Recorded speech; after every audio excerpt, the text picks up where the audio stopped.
Hello, friends, and welcome. Tia here, your San Francisco Bay Area luxury specialist.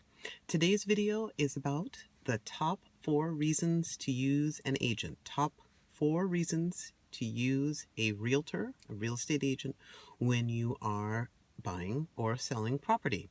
So don't forget to, if you like today's video, comment if your experience is different, or if you just want to comment or subscribe, so you don't miss a video. This channel is about real estate, all things real estate, so I'm absolutely love to hear your perspective if anything has been different as far as your experiences in real estate or buying and selling a home. And so let's go. Top 4 reasons to use an agent, and hopefully it would be a realtor, which is someone that's held to an even higher standard ethically, because there's a code of ethics that we agree to when we enter our real estate practice. Um, it's going to be helpful to split it into from the buyer's perspective and the seller's perspective, because the job is a little different when you are working with a buyer versus a seller. So let's start with buyers, because I might have as many buyers or more buyers than sellers on this station. So buyers. Number one, I do have to preface the conversation that this is being filmed during the COVID pandemic, and certainly in Northern California during this pandemic, it has become even more important that you work with a realtor, because you're not going to get in the property unless you are working with a realtor. But that really is a service to you, because there's an additional layer of sanitation that is required of that realtor, both before and even before and after you enter the property. So it really is to keep you safe. But here are 4 other reasons, in addition to not being able to have access to the property because there's no open houses or broker's tours at this time.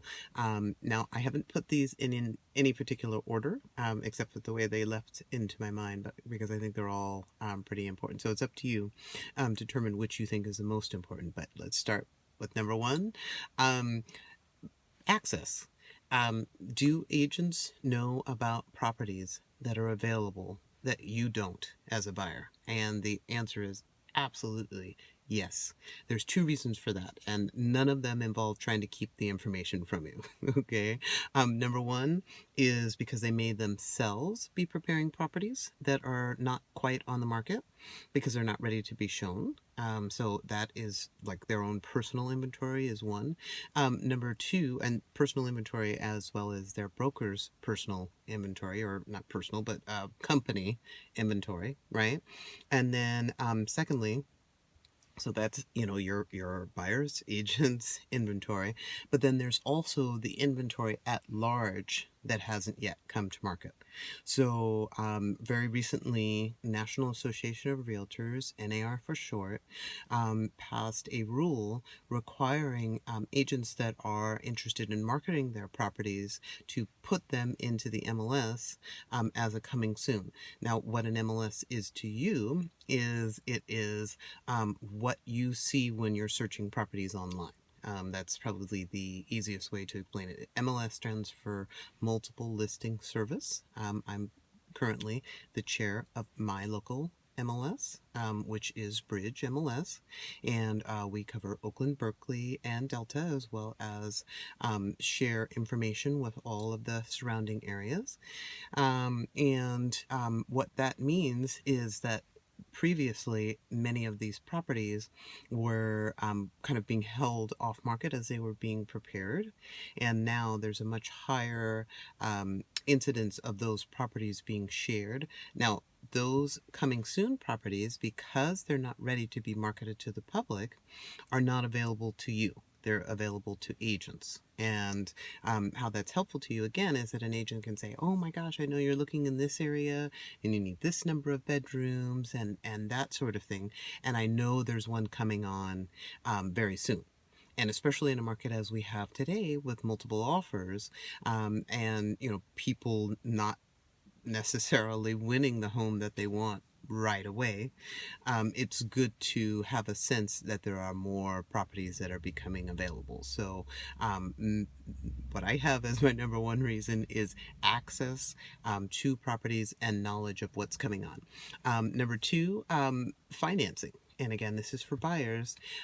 You obviously are unlikely that you're going to be paying for the entire purchase in cash. If you are, that's great because you're going to have some additional a leg up as far as competing with other offers are concerned. You're still probably going to need to be higher than the other offers, or at least at the other offers, but you'll certainly be very competitive.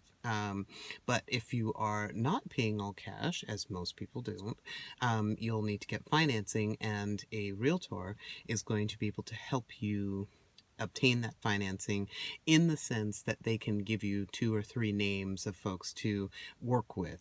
It's actually would be very surprising, I'm sure, how many different lenders have different programs available, and they have different requirements, they have different restrictions.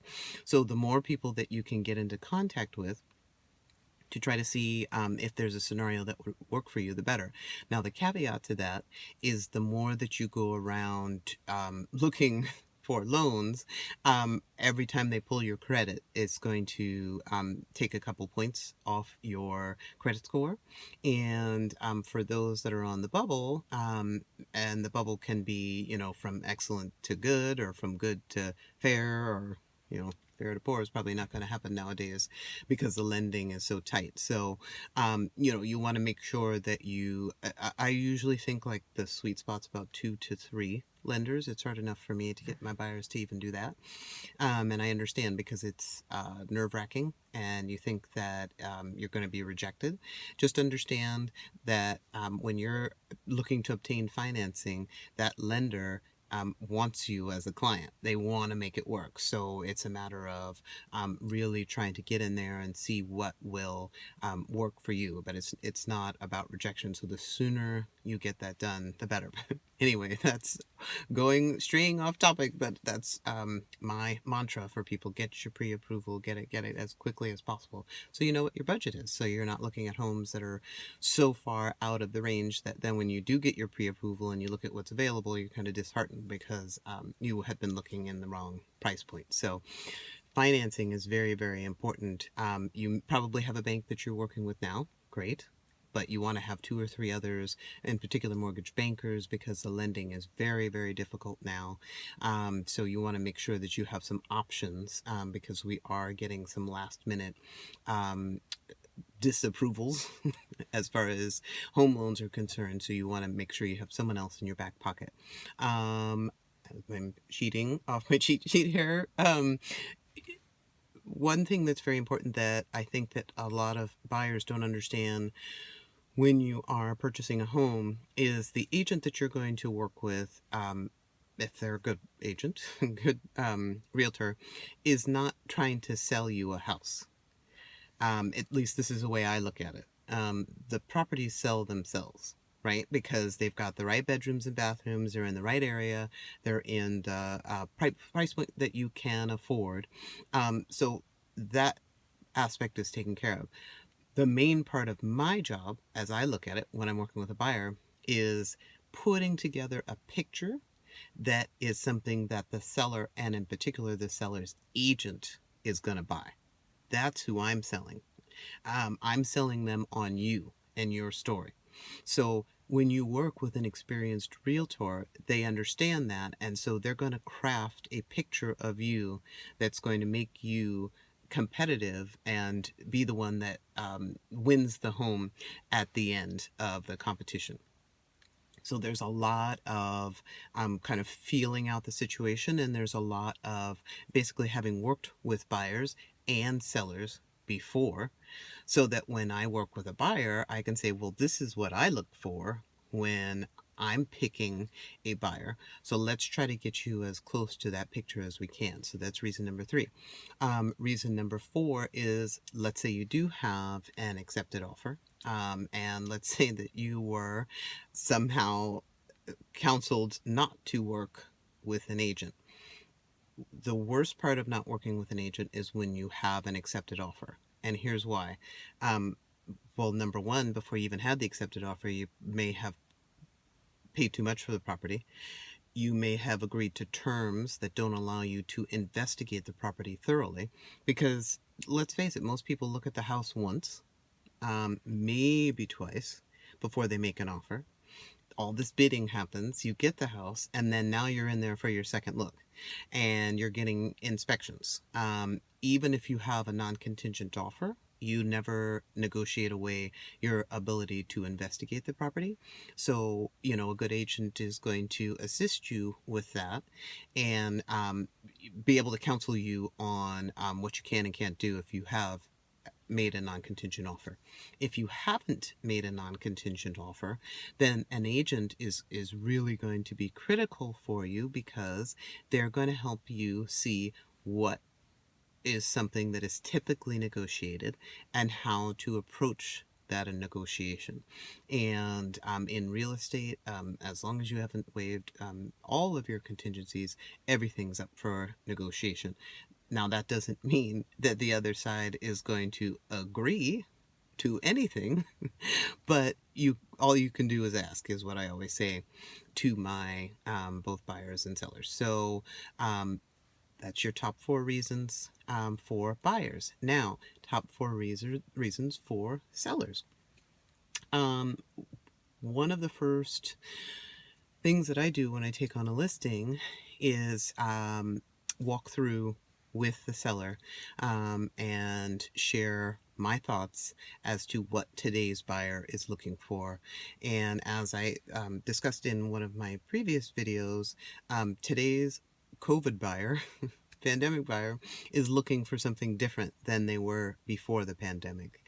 Before the pandemic, there might have been a little bit more appetite for a fixer. And there were maybe some specifics that were have to's as far as properties were concerned. That's different now. Now the property has to be at least to where you could move in. And it'll function.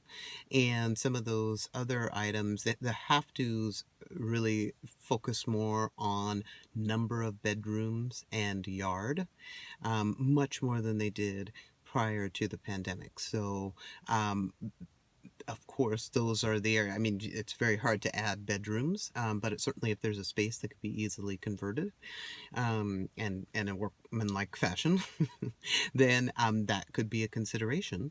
And then certainly, if there is anything about the yard that could be beautified, or maybe striated in such a way, defined in such a way where it shows that you could get area for multiple people in there, that is something that would be recommended as well. But certainly that walkthrough of the home is critical, and an agent's going to let you know what today's buyer is looking for.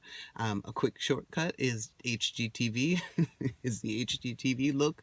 So, sellers often get emotional about like paint colors, they get emotional about painting cabinets, they get emotional about a lot of things, and it's understandable because it's their home. But a good realtor, is going to help you discover that you are creating something that is going to be marketed. And so therefore there are certain check boxes that you want to check off, because that's exactly what a buyer is going to do in deciding whether or not to offer on your home. So I have that as number 1. Number 2, I have as marketing, because if you are a seller, I call it a FSBO, for sale by owner, you will put it on the MLS, the multiple listing service, but that might be it. And again, you're missing out on all of the pre-marketing that agents do amongst themselves prior to the listing even coming on to the market, which just gives an opportunity for more eyeballs on your listing before it's ready for market, and you really want to build some interest in your property before it even hits the market. So you're missing out on that. Also, brokers, agents, realtors have clients, and they have clients that are looking for particular properties. So if you're not listed with an agent somewhere, they're not even going to realize necessarily that your property is there, and you're dealing with the chance of whether the buyer sees your property listed, or if someone perhaps drives by and sees the sign outside. So you really want to give yourself more opportunity than that. And here's an interesting fact, and I've absolutely seen it be true, because of course the seller pays commission. You pay commission to your own agent, and you pay commission to the buyer's agent. And what I will say is that I have, without fail, certainly in my case, but certainly with other listing agents are concerned, we pay for ourselves many times over, especially in this market. You get well more working with an agent than you would have, and not just enough to cover the commission, but 3 or 4 times as much of the commission that you're paying. So it's like the old axiom, it takes money to make money.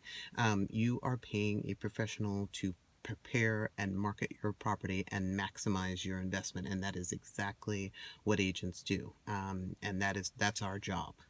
So there's that. And then I have finally negotiating. So if you are selling a home, it's probably not something you've done very often, and you probably remember when you bought the home and whether or not there was a good negotiation that occurred, or any negotiation that occurred that time, will prepare you in a small way for when you sell your home. But this is something that agents do every day. So agents know how to position your home so that you protect as much of that contract price as you can. They'll let you know if a condition issue pops up that wasn't on a report that you pulled. Maybe it's something that should be negotiated. Maybe it's something that you could go halvesies on. I mean, it kind of depends on, what the financial situation is, what you're needing to have as you move to your next property. An agent will take all of that into consideration and will, do their best to make sure that you can reach your goals as you move forward into the next part of your journey in real estate. So that's it. My top 4 reasons for both buyers and sellers. Don't forget to like the video. Don't forget to comment. I only gave 4 reasons for both buyers and sellers. So I know there's tons more, and I actually absolutely want to hear what they are, because I know there's a lot of them, and I'd love to hear what you have to say about it. And don't forget to subscribe, like, comment, subscribe. Thank you so much for watching today, and I look forward to seeing you next time. Have a great day.